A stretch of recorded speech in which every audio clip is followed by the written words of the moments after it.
Hello, ladies and gentlemen. We are doing the 4th day of Durin's story quest. I know it is extremely fucking late at night, but that's fine.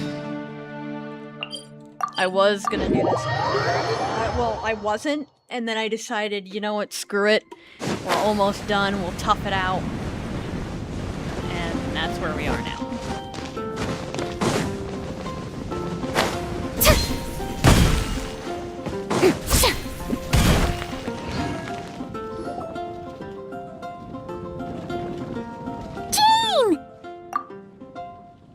Hello, you two.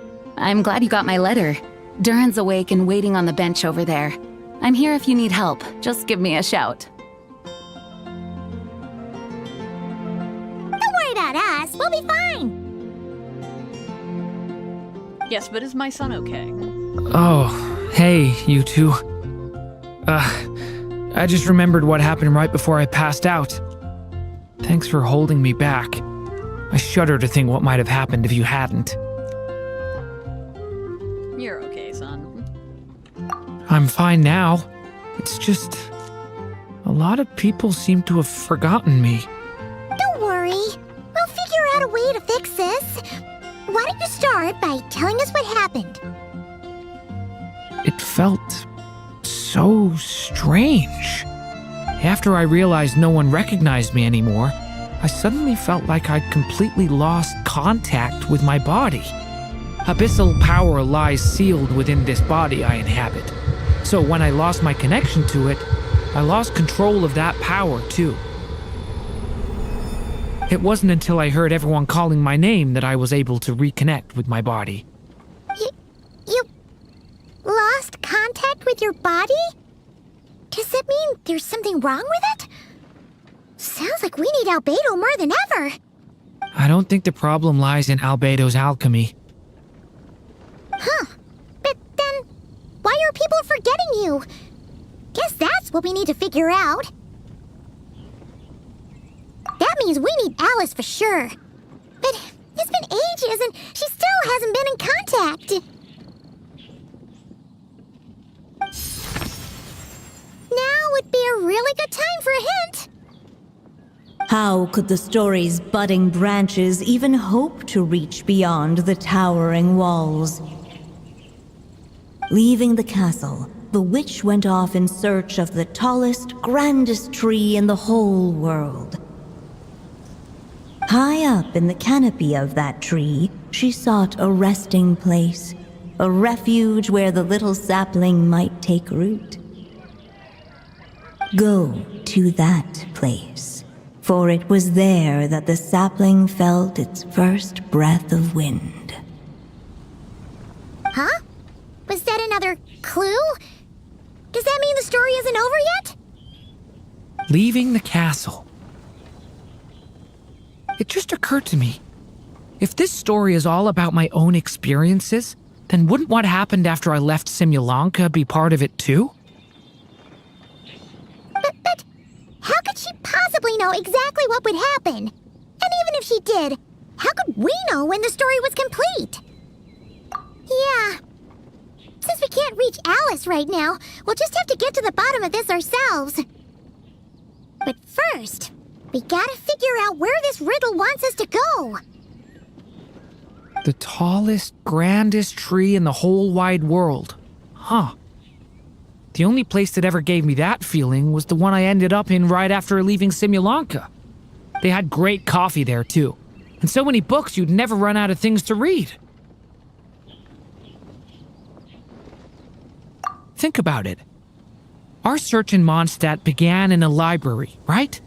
Well, Sumeru City's got one of those too, and it's absolutely huge. What do you say? Should we try looking there? Huh. That does kind of make sense. And it's not like Paimon's got a better idea. Alright, let's just give Jean and the others a heads up first. Well, it sounds like you've got a plan, so I won't interfere. All I ask is that you stay safe. Albedo won't be back for some time, and until he is, we can't know for sure how dangerous Durin might be in his current state. I'm so sorry about what happened before. Believe me, I'm not blaming you, and neither is anyone else here. If anything, it's the opposite. We're all just worried about you. Worried? About me? Come with me. I want to show you something. As soon as they heard you were awake, they all hurried over to see how you were doing. You all came to see me? A little birdie told me you're working on finishing a storybook. So maybe all those people losing their memories is just a plot twist waiting to be resolved. Miss Lisa, you always seem to know how to put my mind at ease. And like Kaya, Please, wish I had a restraining everyone, order. don't worry about me. When I get back, I'll find a way to complete my mother's story, and the one we started, too.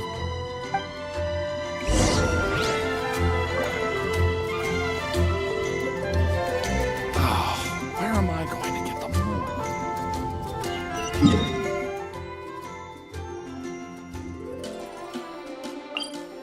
Sneaking suspicion we're gonna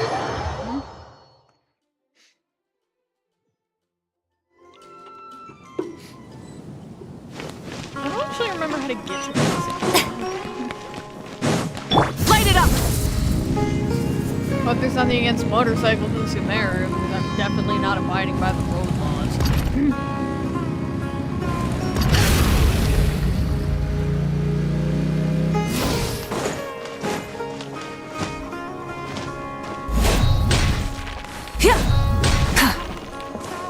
Rise with the sun!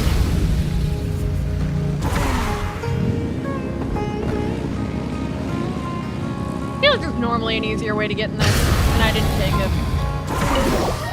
Knock knock. I've come to judge your clock. Whew.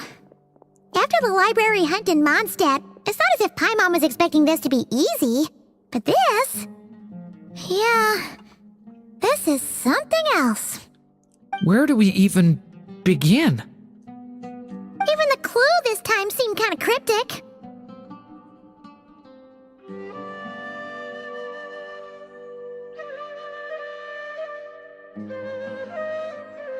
Yeah. Guess the best we can do is stay on the lookout for more weird things going on. Huh? Sorry, what was that? I'm here to return Volume 5. According to the catalog, Volume 5 of this series is not available for loan. I can't accept the return of a book that was never checked out in the first place. Let me put it this way. My copy is complete. Yours, on the other hand, is missing large amounts of content. So you should swap it for mine instead. Sir, you have to understand. Managing a library is a serious business, and we have protocols in place for this kind of thing. I can't just replace an important volume in our collection based on nothing more than your word. Hey! Look what the Wandering Tom dragged in! Oh, it's you. And, what is it you're doing here? I'm a traveling scholar, as you know. Isn't a library the most natural place for me to be? Well, the last time we saw you was all the way in Nodcry. Paimon just didn't expect to suddenly see you in Sumeru, that's all. There were some things I needed to come back and take care of. Some documents had gone missing, so I tracked them down, restored them to the original condition. And now, I'm here to return them. And considering what I'm planning to do next, it feels like a weight off my shoulders. What's going on with you, huh? You look like a kicked puppy. Hat guy. Ah, at least you haven't forgotten about me. What's that supposed to mean?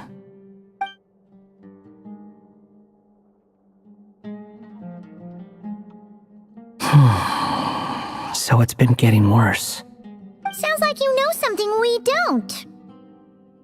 After he left Simulanka, he spent some time traveling Sumeru with me.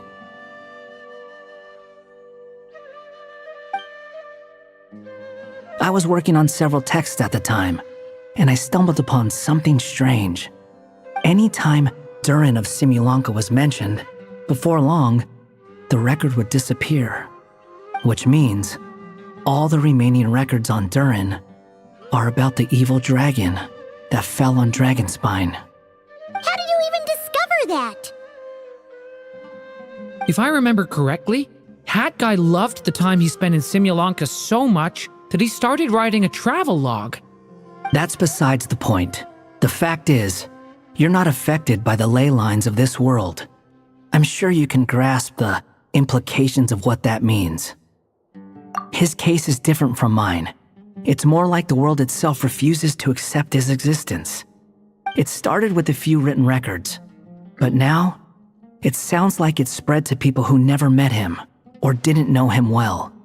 At this rate, the whole world might forget him altogether. The whole world? But that includes all my friends in Mondstadt, and even Hat Guy, too.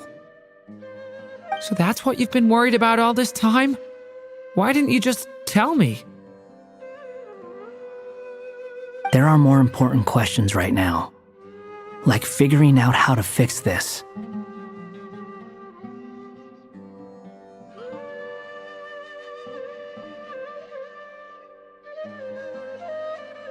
That mage clearly cared a lot about her child. She left that book behind for a reason. If you want answers, isn't that the place to find them? You think that didn't occur to us already? Problem is, we need to find the memory that unlocks the next chapter first. Mind if I take a look?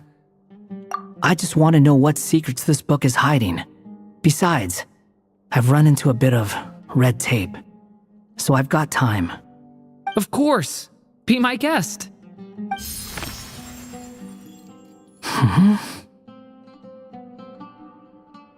So, the memory we've been looking for was about you all along?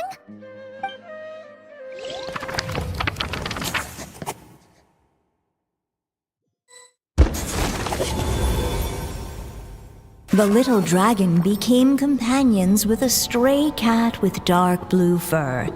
It was a friendship born of all they had in common. He left his castle at the stray's invitation, setting out to explore the world beyond its walls. There, he grew fond of the outside world, eager to make friends and share the story of his life. Taken by the dragon's story, the stray tried to write it down. But he soon realized that no matter how he tried, it would always warp into the evil dragon's tale.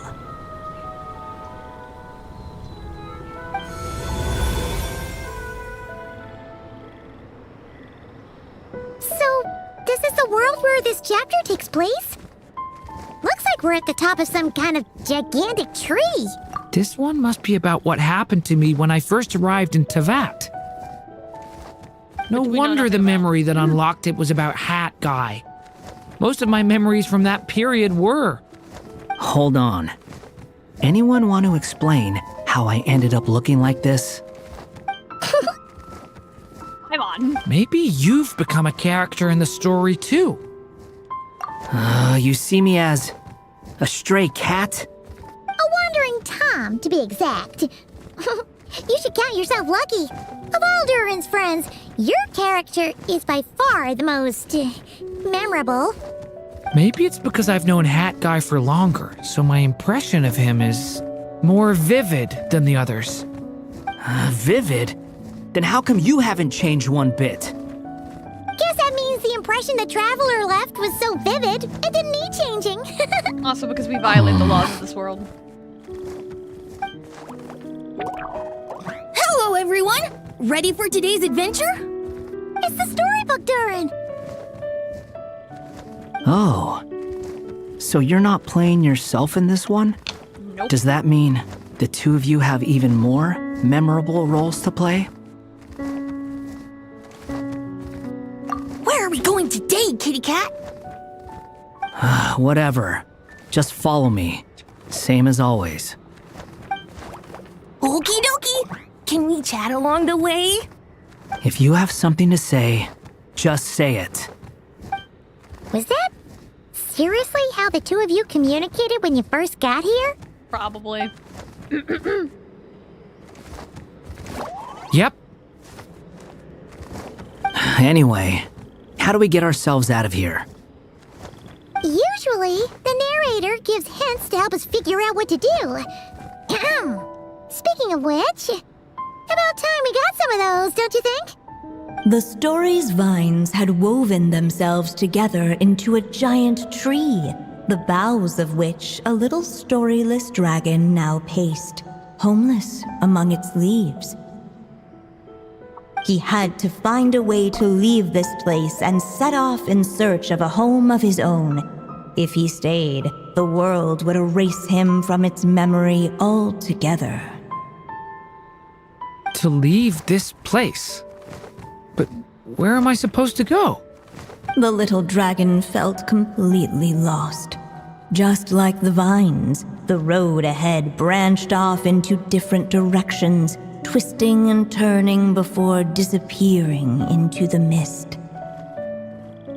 But as luck would have it, a prophetess waited up ahead.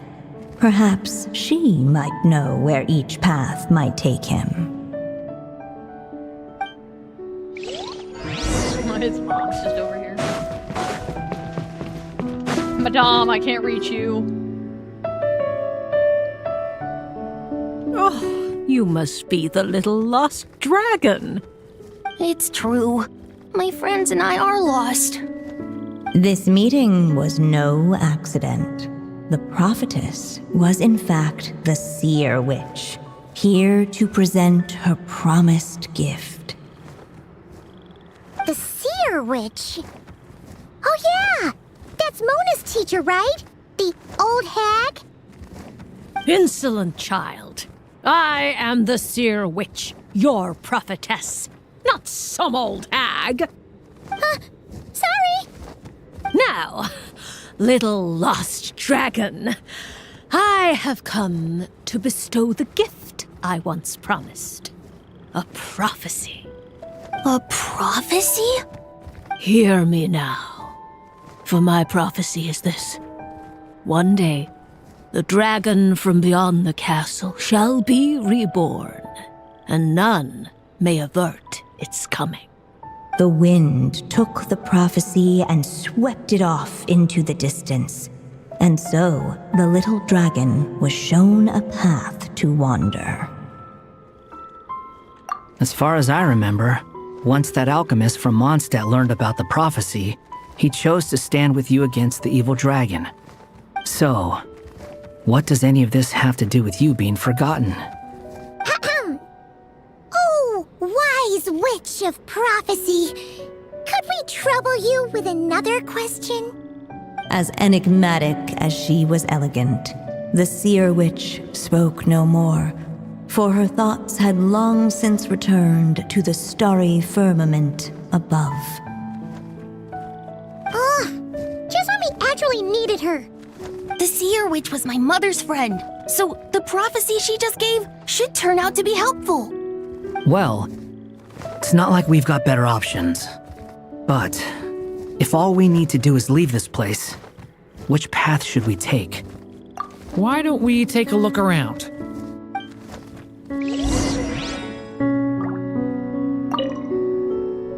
As enigmatic as she was elegant.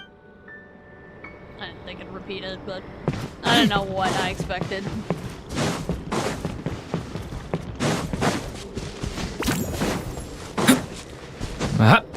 The wind kept blowing, but the little dragon had not yet resolved to follow it. Before him lay a foggy path, and where it might lead he could not tell.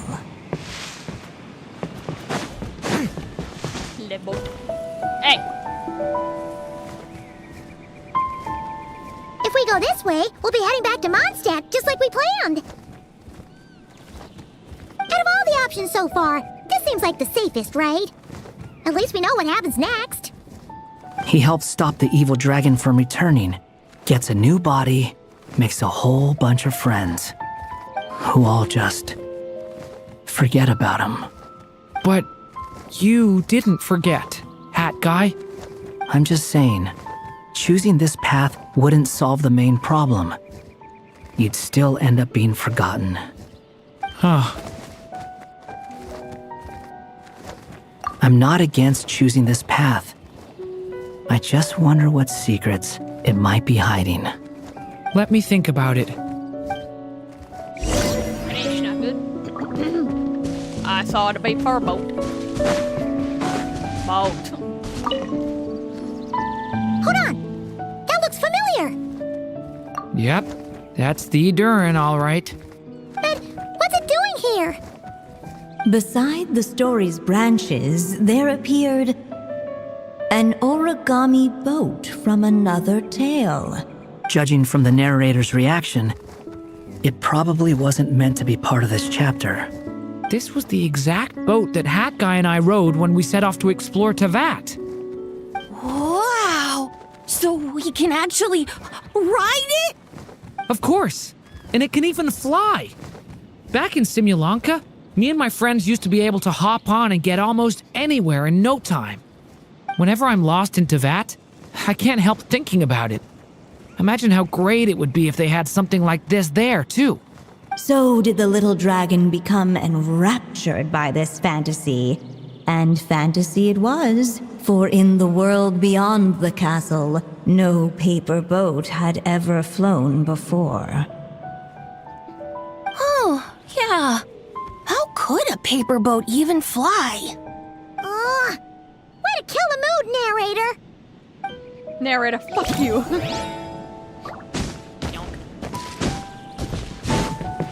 I saw there's another path over here. Is there anywhere else to go?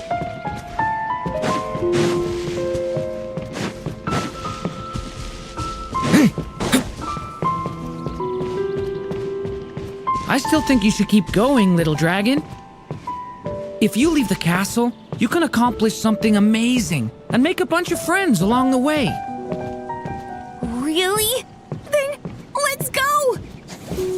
No, I didn't. Unable to preserve his story, the little dragon wandered astray. Fortunately for him, a certain prophetess had left behind a prophecy to guide him. Dog, I literally was walking the other The way. wind took the prophecy and swept it off into the distance, and so the little dragon was shown a path to wander. Following the wind's guidance, the little dragon made his escape. In turn, the prophetess affirmed the little dragon's choice, leaving an extra secret as her parting gift. Now that you've made up your mind, I shall keep my promise by explaining fate's little trick. Long, long ago, the gods of the high heavens gave the world outside the castle a magic of its own. They called it storytelling. It was a magic of almost unshakable power that governed how people met, grew close, and understood one another. Each person had a story meant for them and them alone, one whose ending was written in the heavens long ago. In truth, your story and the evil dragons are simply two versions of the same tale, and that is something the magic of storytelling cannot abide. Beyond the castle's walls, your story cannot take root, for the evil dragon's tale has done so already.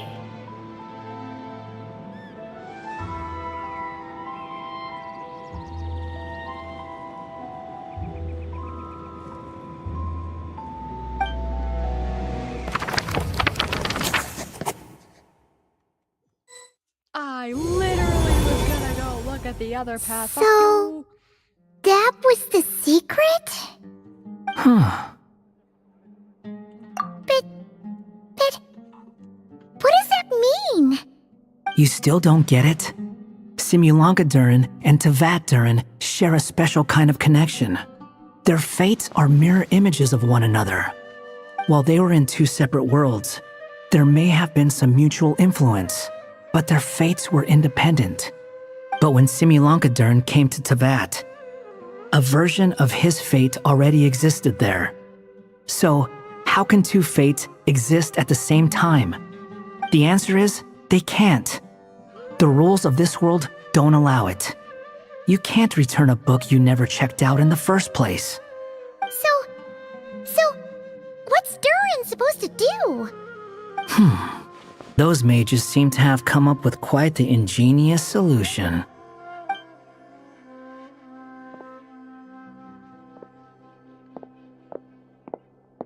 I'm here to make a return.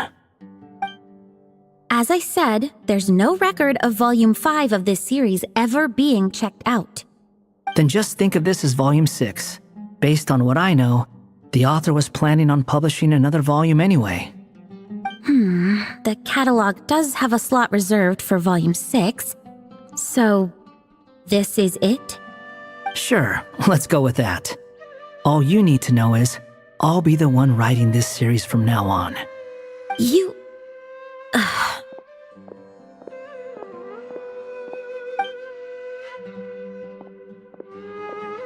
What are you up to this time? Remember the red tape I mentioned before? Well, I just took care of it. Now, I guess you'll be off to see your alchemist friend? It should be pretty obvious by now. He has the answers you're looking for. Well, we do have a whole bunch of things to confirm with Albedo, that's for sure. But didn't Jean say he'd be gone for quite a while? I'll join you. Just let me know when it's time to go. Hat guy? Don't sound so surprised. I'm part of this story too, aren't I? I'm just playing my role. Well, yeah. But it's not that. I just feel like you want to help, but something's holding you back. When I first realized you were being forgotten by the world, I thought it might be because you spent too much time with me. I even thought cutting our ties might be the only way to fix it. Why would you think that?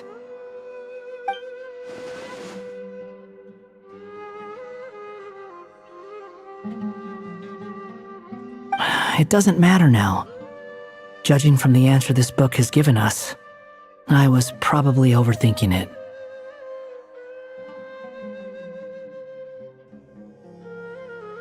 Just as well.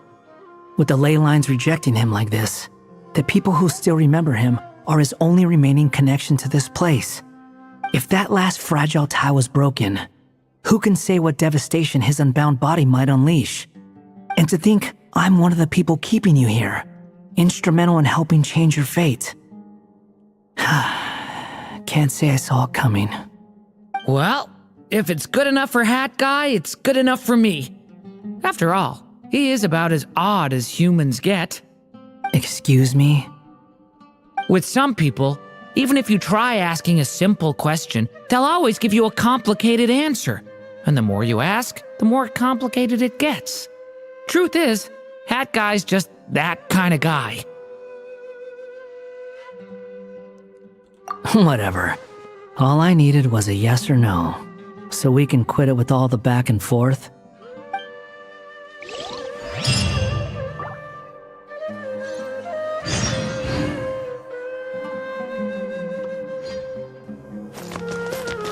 Well, I believe that is all for this chapter. The next chapter is a lot longer. But... hold on a sec, I have anything to say. Oh, I stole the book. Okay. I'm sticking around for the next few days. So, when it's time to go, you know where to find me. Okie dokie. Well, that is all for this chapter then. Tomorrow is the very last day. I will see you all later. Wow.